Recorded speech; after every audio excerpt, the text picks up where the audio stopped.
Well, hello there. This is Mark Ittleman, speech-language pathologist, and welcome to the teaching of talking. I'm out for my morning walk, and it's a little cloudy here in Houston. Houston gets a lot of rain.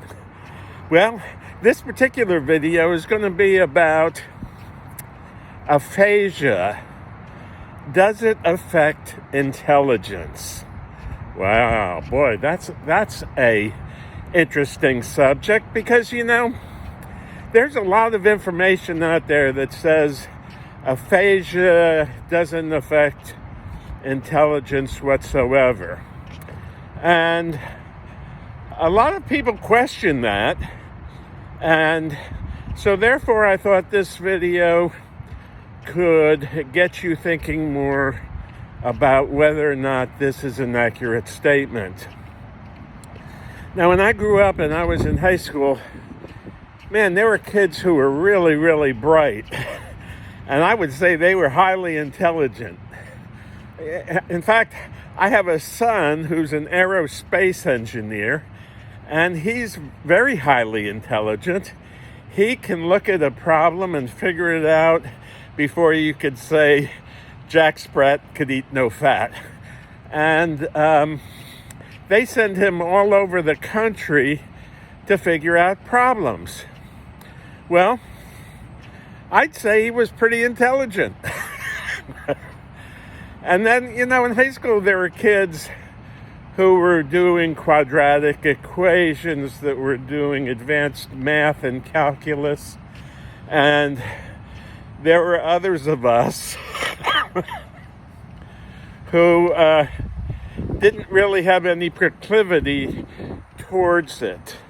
So, intelligence is defined as the ability to acquire information and then apply it. That's one of the definitions. So just remember that any statement that's made about anything, you have to look at the definition of what it is that is in the statement. So if a statement is that those with aphasia, it does not affect intelligence, it affects speech, but it does not affect intelligence, I would say that statement is really open to question. I've worked with people with aphasia for 50 years now.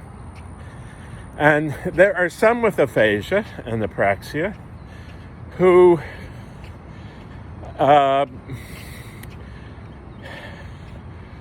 still work. Now they're what we would call a mild aphasia, and with many of them, they have motor problems, and they may have some slight language difficulties, whether it be in recall of the words that they want to say, or in the ability to comprehend what other people are saying to them, but many are still functional. So just know that aphasia varies in severity from mild, where there may be intermittent recall difficulties and difficulty comprehending either the written word or verbal speech. And that's a mild case. But then there's moderate, severe, and profound cases. Now, many of the cases I work with are profound. And when they developed their aphasia, they could hardly talk at all. It wasn't really that their speech was affected. It was their speech was profoundly affected. And when a person's speech is profoundly affected due to aphasia, it affects the language areas of the brain, and it also affects learning. So one of the things that I've realized in working with aphasia is that people with aphasia can learn. I would say that would be a more accurate statement than saying they have normal intelligence. Now remember, you got to remember that intelligence in this video is defined as the ability to acquire and then apply information. So I just know that there are people who I work with who can still apply, who can still acquire information, but the speed at which they do that may vary. In fact, it's not really may vary. It's the speed at which they acquire and apply the information definitely varies.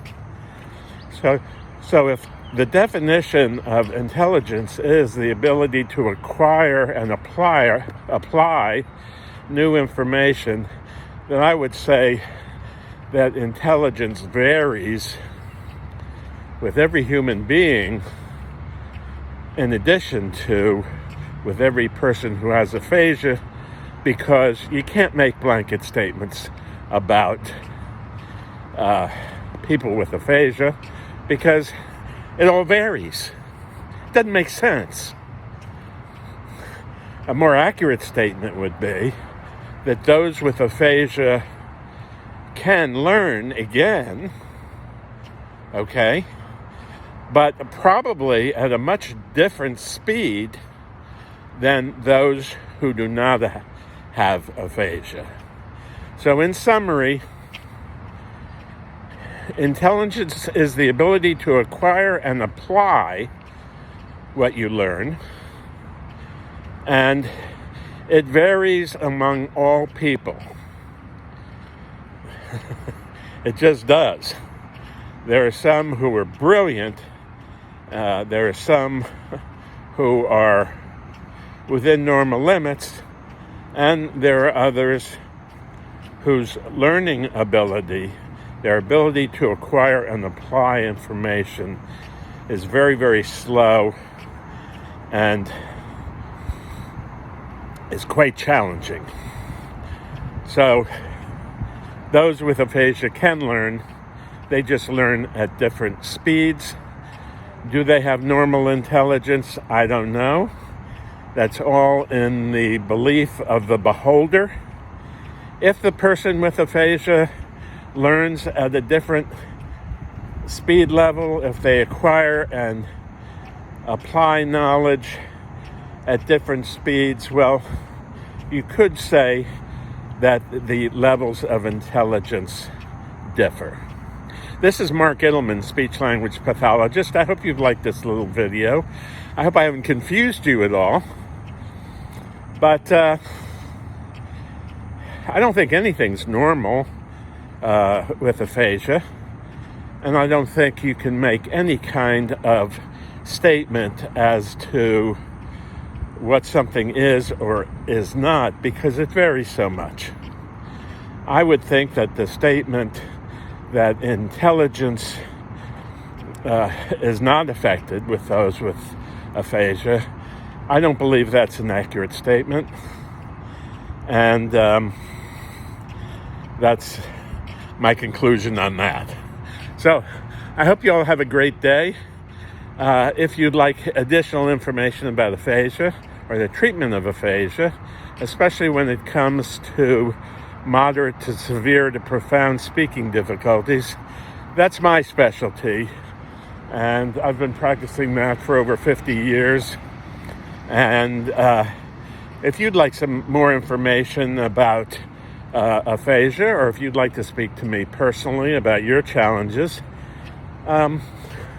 you can check underneath the video, and when you do that, there'll be a number of links that will show you how to get in touch with me, how to get a free Get Acquainted visit, and will also help you acquire information that will help you help those with aphasia. So on that, have a great day today. Have a great week, month. If you like this video, please give us a thumbs up. Hit the subscribe button. And we hope, too, that your lifetime will be a good one, will be a happy one, and will be a supportive one. Bye-bye now.